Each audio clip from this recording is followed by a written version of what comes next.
Hello, everybody. Welcome to Ms. McGuire video lectures. And today we're covering the respiratory system. This is the first video, and we will cover anatomy only. And I'm using OpenStack's Anatomy and Physiology textbook. So let's go ahead and begin. So what is the function of respiratory system? The function is to provide oxygen to your body tissues, and oxygen is needed for cellular respiration. And during cellular respiration, you synthesize ATP. That is one of the primary energy source for your cells to perform their functions, right? So your cells need ATP to do their cellular work.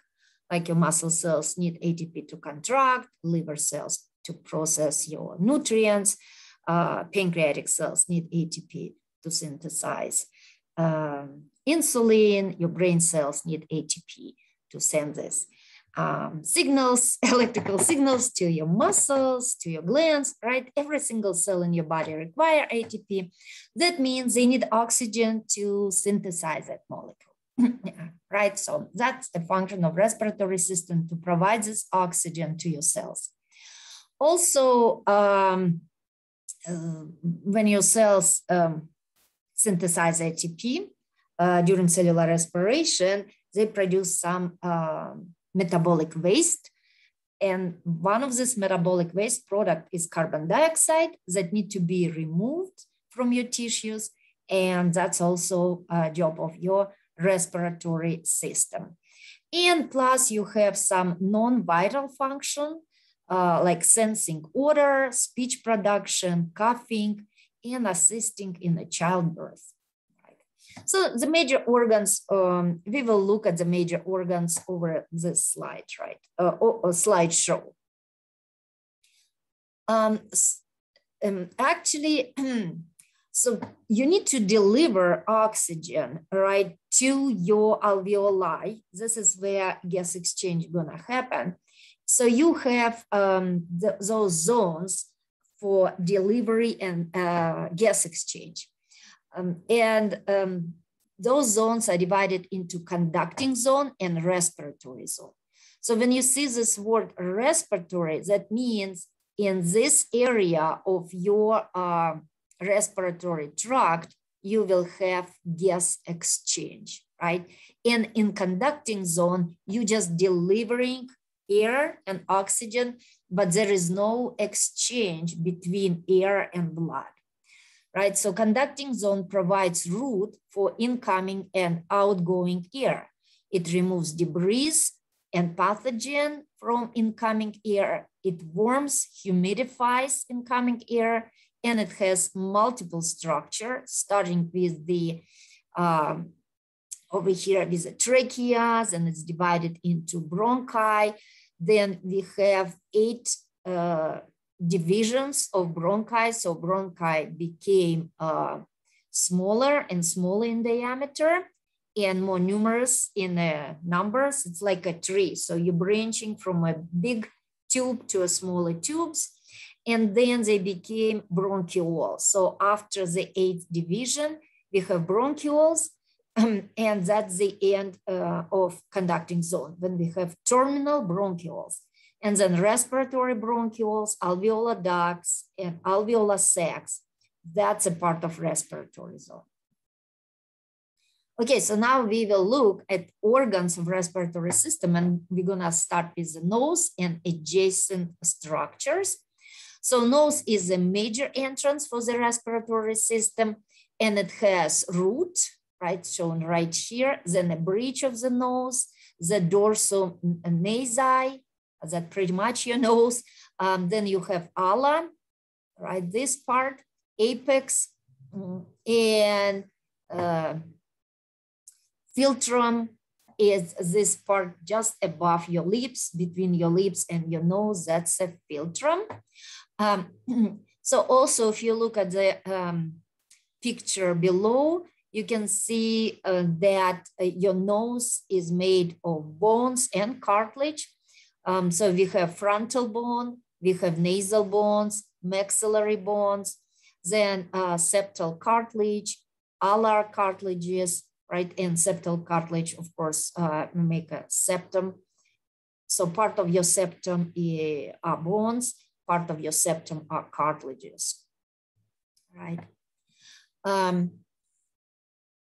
So here is a big picture with lots of labeling over here that show you your nose and show you nasal cavity, right? So you know that in internal nose, you have nasal septum. On the lateral walls of your nasal cavity, you have structures that called conchi or concha. You have nasal concha, you have superior, middle, inferior nasal conchi, and they are bony structure covered by respiratory membrane. And inferior to each concha, you will have meatus. So we have superior meatus, middle meatus, and inferior meatus. Also, you will have paranasal sinuses around your nose and nasal cavity. Within bones, you will have a spaces that also lined by mucus, by respiratory epithelium. They have goblet cells, so paranasal sinuses produce mucus, lightens the skin. And the mucus production is necessary for catching some pathogens like bacteria, viruses, some pollution from the air, right? So stuff is trapped inside the mucus and then you swallow it.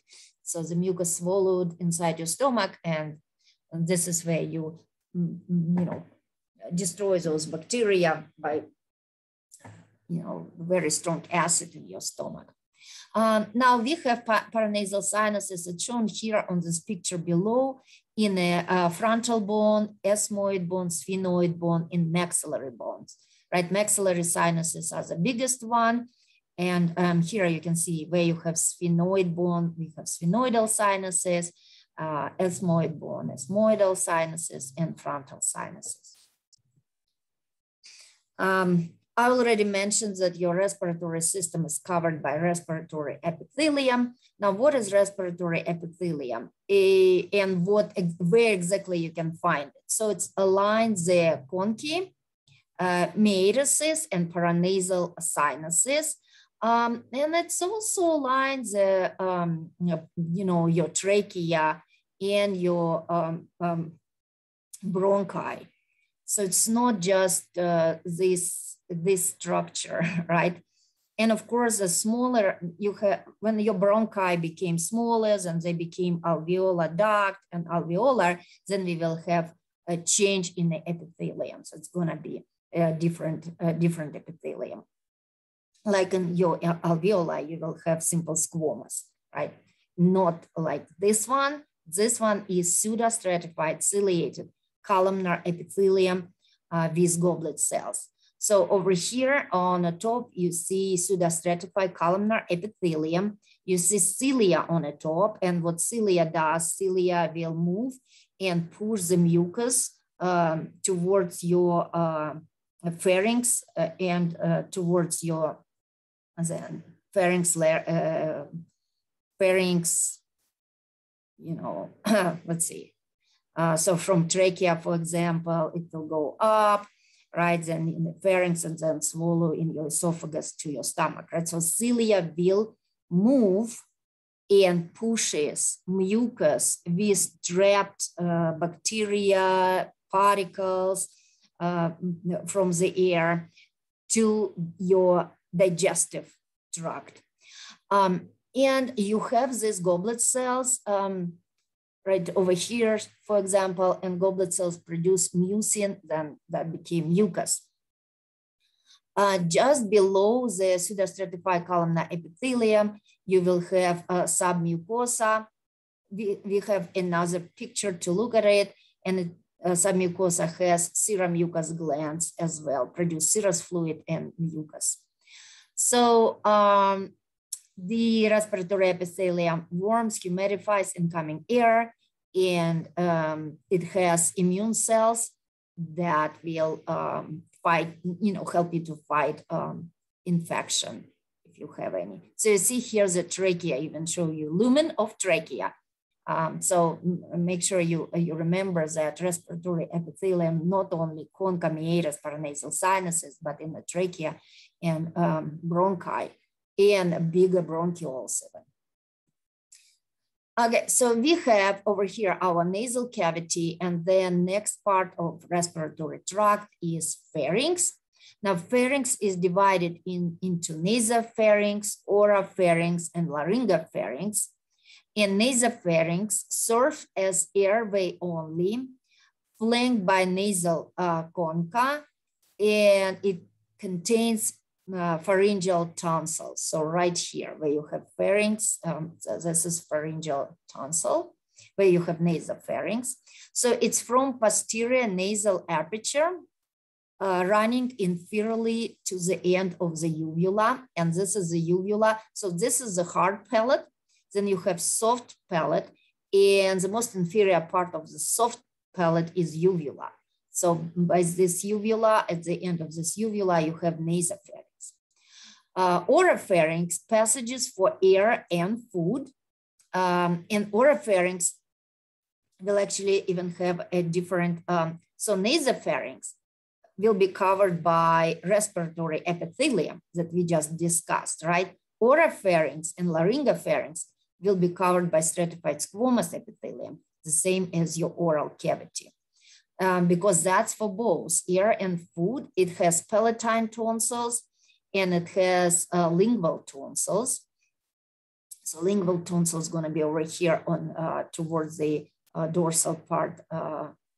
Okay, so sorry, posterior part of the, dorsal part, posterior part of your tongue. And it's from the end of the uvula running inferiorly to mid-epiglottis. So here's this part over here is epiglottis. So right somewhere to the middle part of the epiglottis. And then laryngopharynx, also air and food. So over here you can see trachea anteriorly and esophagus posteriorly. So that's why we still have food and air. And it opens in the larynx anteriorly, so that's our larynx, and esophagus posteriorly, and it's from mid-epiglottis to inferior aspect of cricoid cartilage. So this cartilage over here, this is thyroid cartilage, and this blue structure here, cricoid cartilage, to the inferior part of this cartilage, and this will be our laryngopharynx. Now we have larynx, the next part of respiratory tract. Its cartilaginous structure connects pharynx to trachea and regulates volume of air. And we have several cartilages over here. So this is anterior view, mid-sagittal view, and posterior view. So this is the biggest cartilage shown here in yellow is thyroid cartilage. And you have laryngeal prominence. This is what we call Adam's apple, so you can palpate it on your own larynx. So you can see here thyroid cartilage on a mid-sagittal view and cannot see it on the posterior view. Next cartilage is cricoid cartilage. So cricoid cartilage is wider in a diameter on the posterior side. So you see here anterior part, and this is the posterior part, and on mid-sagittal view, and here's the posterior part of cricoid cartilage. And then we have two more. We have arytenoid. You can only see it really from posterior side, right? Arytenoid cartilage and carniculate cartilage over here, this red, shown here in red. Then the glottis, is opening really between vestibular folds, or I would say, between vocal cords. So you have vocal cords. We will look at the next diagram, and it will be opening between them, and that's what's called glottis. But you can see the glottis kind of shown here in the brown, right? So that's will be the opening. Superior, we have vestibular folds. and we have vocal cords. Now, vestibular folds are called false vocal cords, right? And vocal cords can be called vocal folds. But those are true vocal cords, ones that allow you to produce sound and talk. Now here we're looking from this, it's a superior view. So that might give you a better representation. So these folds over here and over here, right? Those are our false cords, right? False vocal cords or vestibular folds. Right? So those are vestibular folds, and then true vocal cords shown over here. And the glottis is between them, and when they open up, you can see the trachea. And this is arytenoid cartilage here and here. So true vocal cords attached to muscles, to the thyroid and arytenoid cartilages, attached by muscle to thyroid and arytenoid cartilage. Those are membranous folds and size different between individuals, right? So, so we can see again false, and we can see true vocal cords.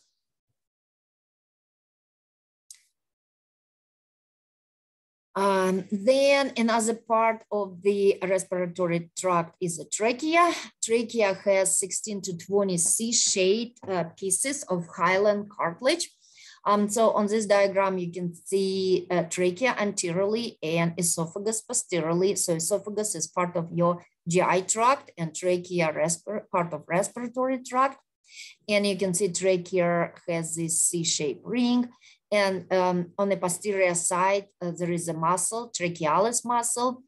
And this is important to have this muscle instead of complete ring of cartilage, because you really want an esophagus to be able to extend over here when you swallow your food.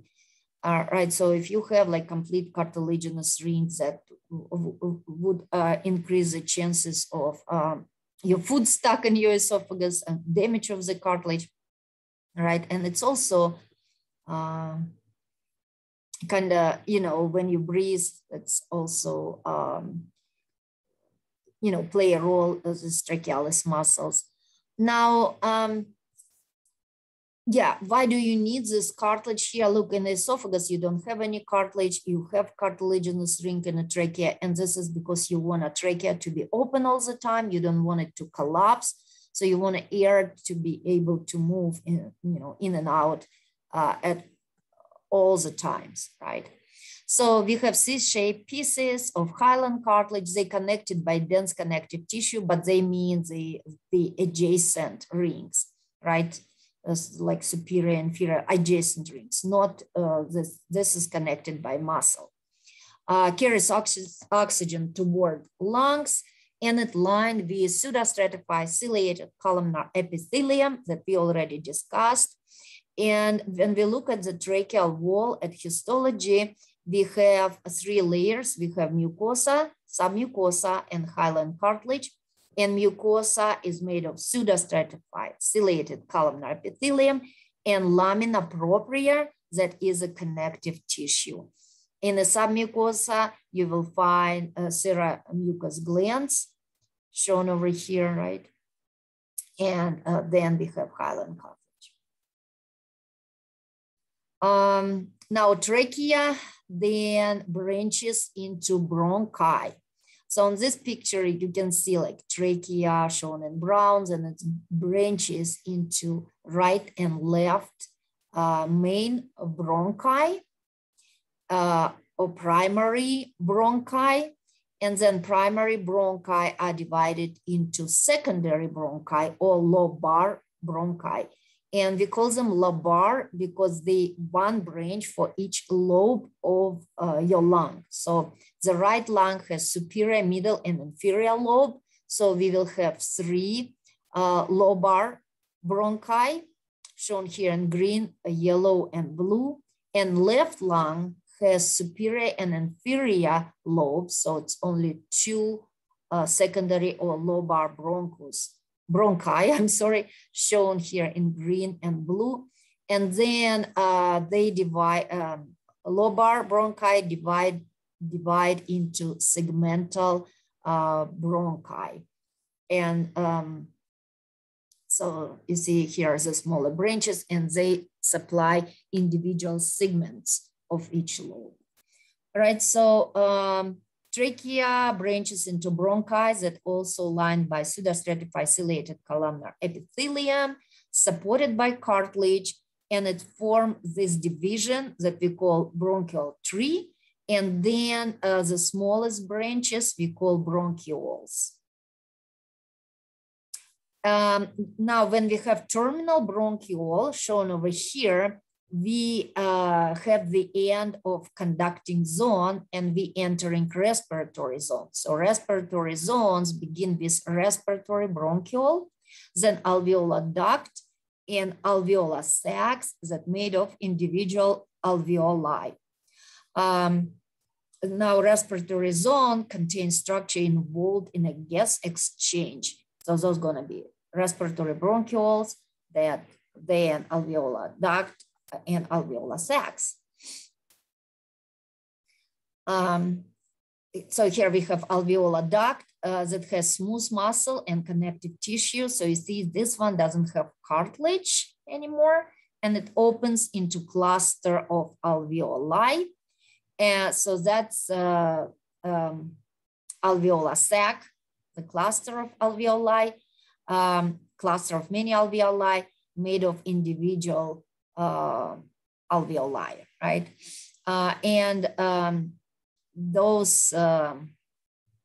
So one alveolus is connected to another alveolus through the alveolar pores, right? So again, the whole cluster, it's remind me like a grape, right? So if you have the, if you think it look like a grape, so this the whole structure is alveolar sac. Now individual grape, right? Individual, like bubble over here, right? It's called alveolus. So here on the histology slide, you can see that we have a bronchiole, then we have alveolar duct, and here the whole structure here is alveolar sac, but then individual parts of alveolar sacs are alveoli.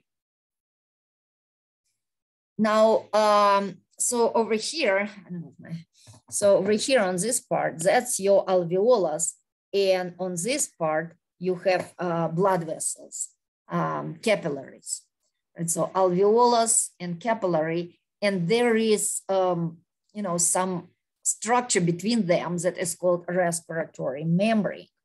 So respiratory membrane are made, the oxygen and carbon dioxide actually need to diffuse through this respiratory membrane for gas exchange.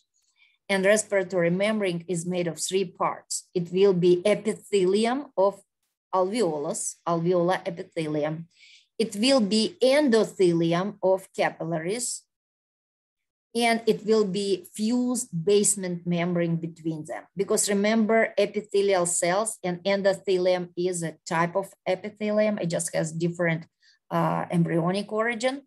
But epithelial cells, they always rest on basement membrane. So we're here like basement membrane for epithelium and basement membrane for endothelium. So they fuse together. So all the structure shown here in kind of light brown, this is fused basement membrane. So over here on this picture, right, you can see it again, how oxygen and carbon dioxide need to diffuse through respiratory membrane. Now, what kind of cells we have in alveoli? We have type 1 alveolar cells that they are the most numerous cells, 97% of all cells of alveoli, and type 2 alveolar cells. So type 1 are squamous epithelial cells, and they are permeable for gases. Type 2 are special cells that produce surfactant, structures that called surfactant And they're gonna be kind of like shown here in the green color, I would say, right? So secrete pulmonary surfactant, and that prevents your alveoli from collapsing, so it reduces surface tension. And we have alveolar macrophages, right, shown right here. So those are your leukocytes and white blood cells.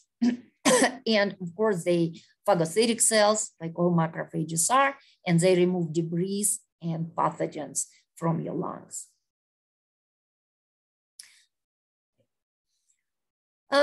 Gross anatomy of a lung, of a lungs. We have right lung and left lung, and they are pyramid shaped. Over here, they will be bordered by a diaphragm. So you will have diaphragm link over here on the inferior surface. They covered or enclosed by the pleura. Right lung is shorter and wider.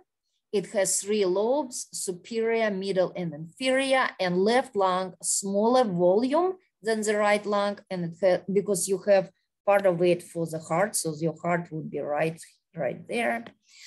Right, also kind of like further on the diaphragm. So it's on the superior and inferior lobe. And then we have the fissures that separate those lobes. We have horizontal fissure over here, and we have oblique, right? And here we only have oblique fissure. And this is called cardiac notch. This is the notch for your heart, because your heart is a little bit off center to the left. Now, blood supply and innervation of the lungs. We know about pulmonary circulation, and pulmonary circulation when your heart pumps deoxygenated blood from the right ventricle through these pulmonary arteries to the lungs. Then you have a gas exchange. So you get rid of carbon dioxide, you pick up oxygen, and you return oxygenated blood back to the heart, but now to the left part, to the left atrium, then left ventricle, and then aorta, and to your body, to systemic circulation. So that's a pulmonary circulation. But we do have systemic circulation because you're obviously bronchi, bronchioles, they need oxygen as well. So from the aorta, you have bronchial artery that's a part of systemic circulation that will branch into bronchial capillaries, and then capillaries fuse, forming venous veins, and then back to the venous circulation, right? So that's what it says over here. Bronchial arteries provide oxygenated blood to lung tissue. They arise from aorta and enter the lung at the hilum. So the same area where the pulmonary arteries and primary bronchi enter your lung. And they supply all lung tissue except of alveoli. And you can see how they have a really anastomosis with the pulmonary arteries, and over here with the pulmonary vein. Now, innervation. So you can see that, okay, so here pons and medulla, that's a part of your brain, and then you have a spinal cord. So your lungs are innervated by sympathetic and parasympathetic nervous system. So parasympathetic, this is when you at rest, and this is done through the vagus nerve. And then we have sympathetic innervation over here, right, from kind of like cervical region, and it forms what we call pulmonary plexus. So we have this pulmonary plexus, and we have innervation of the lungs through the sympathetic. So you have both parasympathetic, sympathetic, autonomic innervation. That means you do not control any of this.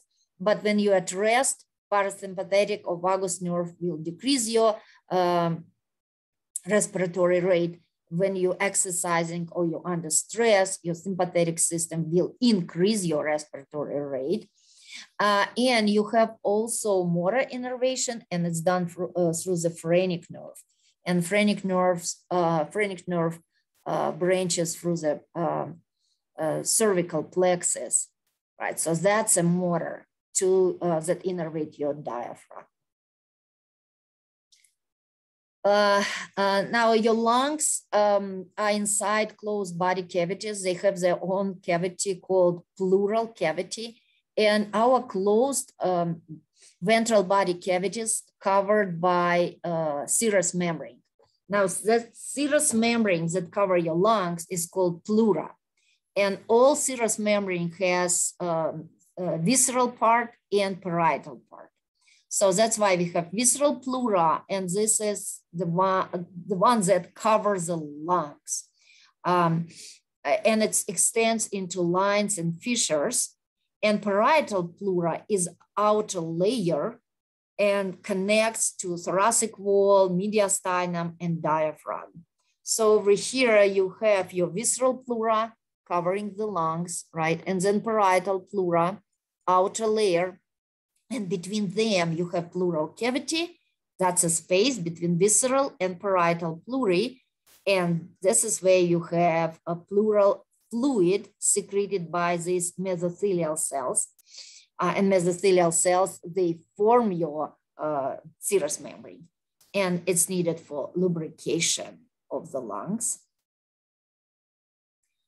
So we already talked about innervation, sympathetic, parasympathetic, right? But your brain regulates respiratory rate through the centers in the medulla oblongata. We have dorsal respiratory group, and we have ventral respiratory group, and we have pontine respiratory group in the pons, right? So you can see how it can either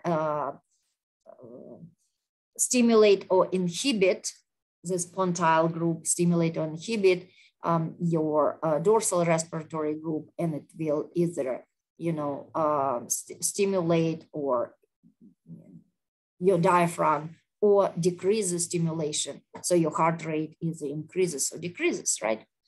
Now, what is your heart rate? Usually it's pretty low in adults, like 12, 18 breaths per minute. And when you're a child, you have higher respiratory rate. Like if you're under 1 year old, it's 30 to 60 breaths per minute. And here's our respiratory centers in medulla and pons. Now, homeostatic imbalances. Atelectasis or lung collapse is due to either plugged bronchioles. So if you have air entering pleural cavity, or you have blood entering pleural cavity, right? It's gonna be your lungs will collapse. Like you see, this is a normal lung, and look at this one. So lung became way smaller. This is atelectasis, and it can be if we have air entering pleural cavity, we call it pneumothorax. Hypoxia means inadequate oxygen delivery to the tissue. And we have several causes, let's say maybe too few RBCs, or abnormal or little hemoglobin, or blocked circulation, metabolic poison, pulmonary diseases, carbon monoxide. So again, hypoxia is umbrella term for many different types of diseases that cause low delivery to the tissue. And you can see here normoxia, when we have normal delivery of oxygen to your body tissues. Hypoxia, we have some hypoxic cells, so they suffering from ischemia, low oxygen level, or anoxia, no oxygen, right? So cells are either already dead or they are dying.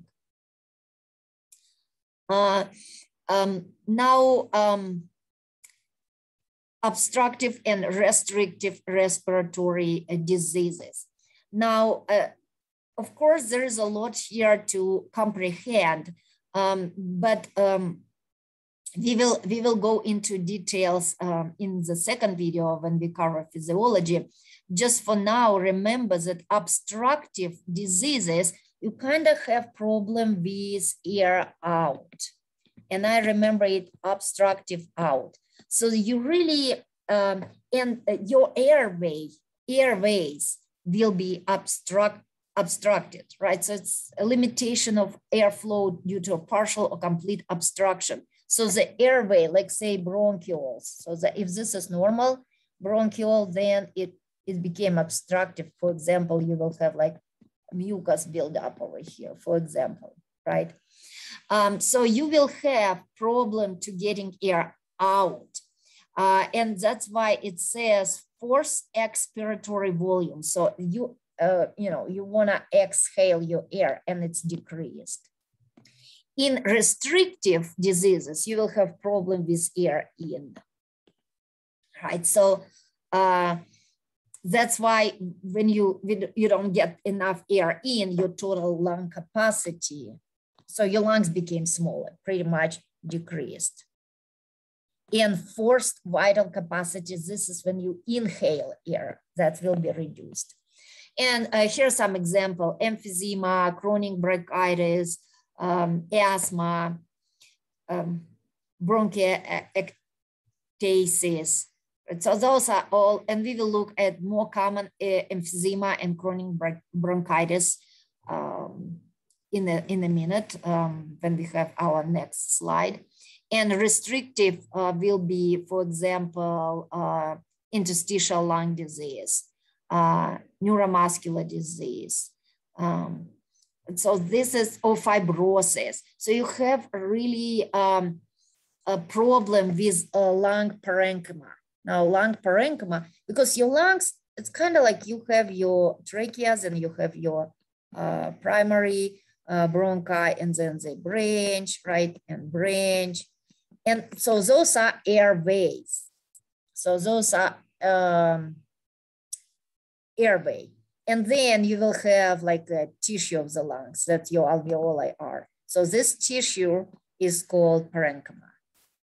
So either you have problem with airways, then it's gonna be obstructive, or you have problem with this parenchyma, and it's mostly be restrictive, right? However, for example, emphysema, it affects your parenchyma, but because of that, your airway constrict, right? So it's of course that's, we need more time to go into detail to understand it. So just for now, remember obstructive problem with air out, restrictive problem with air in, right? And obstructive diseases is called COPD. Very well known, you probably heard about it. So it's chronic obstructive pulmonary diseases, and two most common are chronic bronchitis and emphysema. And the causes can be tobacco smoke, air pollution, when we have continual bronchial irritation on inflammation. So we have inflammation of bronchi or bronchioles that will cause chronic bronchitis. Or we will have breakdown of elastin in the connective tissue of lungs.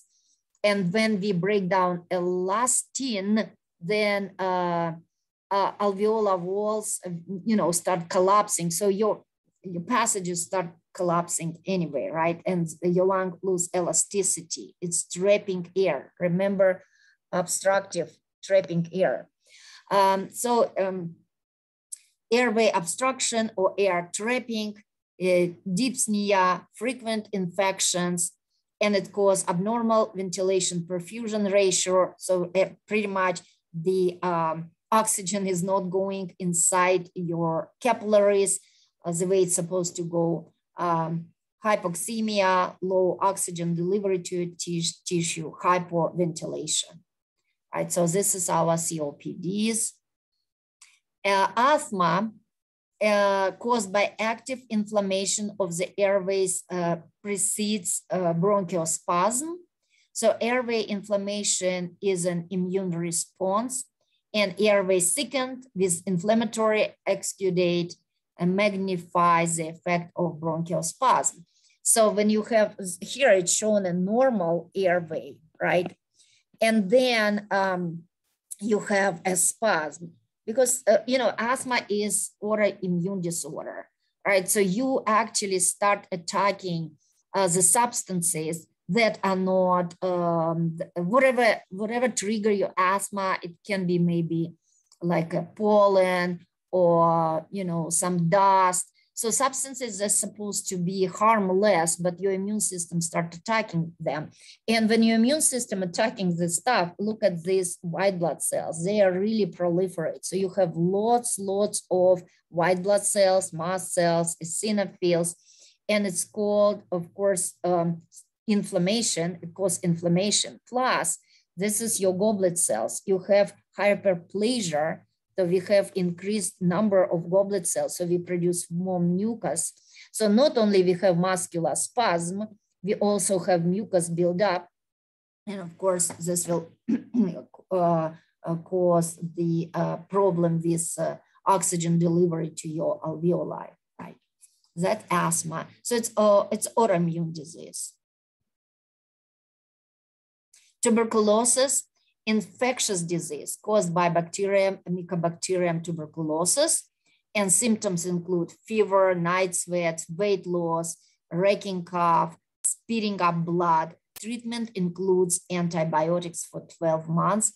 And what had happened over here, I like this picture because it shows you that you have bacteria, right?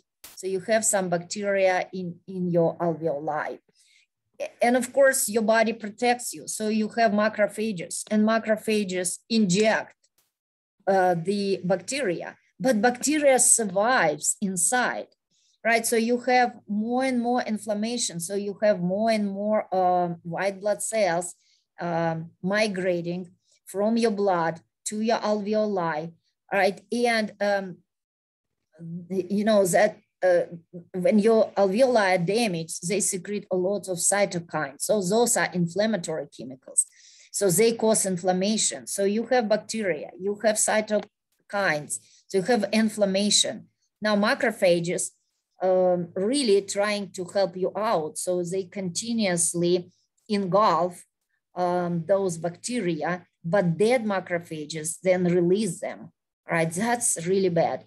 The macrophages cannot take care of this bacteria. So when you release this bacteria, it can travel to other parts of your lungs or to other organs, right? That's why tuberculosis is, you know, pretty contagious and very serious disease.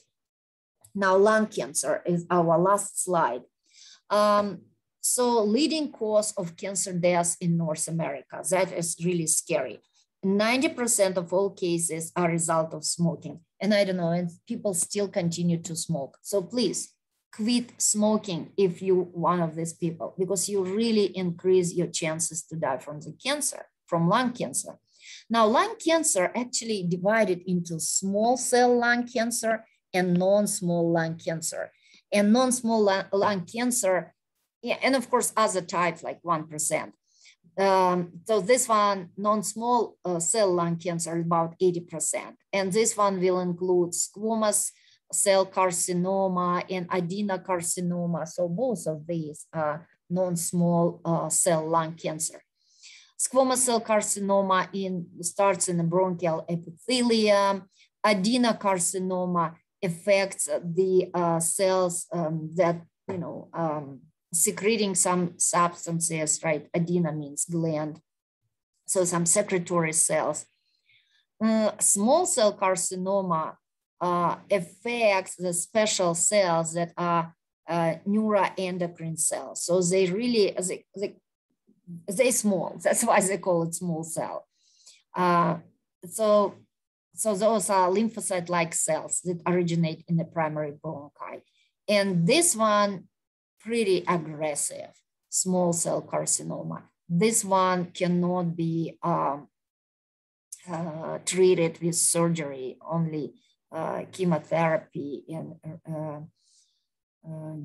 right, so it's a really very aggressive type of cancer. But that's about it. So that metastasizes very quickly. So lung cancer, most of it caused by smoking, divided into two groups, small cells and non-small cells.